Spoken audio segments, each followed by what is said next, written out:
Patay sa ambush ang isang election officer at kanyang mister sa Maguindanao del Norte. Pinagbabaril sila ng riding in tandem habang papasok sa trabaho. Nasa frontline ng balitang yan, si Von Gualvez. May nakasulat na Comelec o patay na po. Suga, tinamaan sa ulo. Duguan ng driver ng SUV nang datnan ng mga otoridad sa bayan ng Dato din Sinsuat sa Maguindanao del Norte. Ay na, patay. Dinala pa sa ospital ang driver na si Jojo Abo pero dineklarang dead on arrival.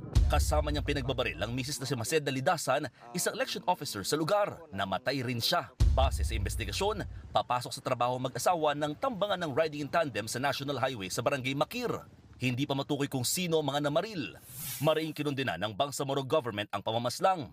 Git nila, walang lugar ang mga kriminal sa BARM. Nananawagan naman ng lokal na pamahalaan ng Dato din Sinsuat sa mga residente na makipagtulungan para matukoy ang mga salarin. Nagkasana ng manhunt operation ng mga pulis.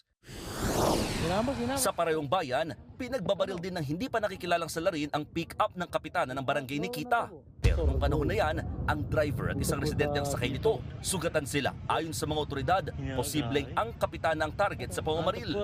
Dahil sa serya ng karahasan, inirekomenda ni Comelec Chairman George Garcia na ilagay sa Comelec control ang bayan ng Dato din Sinsuat.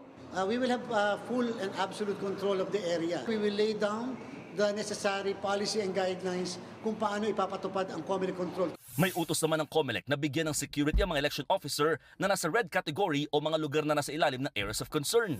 Sa ngayon, 36 na lugar ang isinailalim ng Comelec sa red category.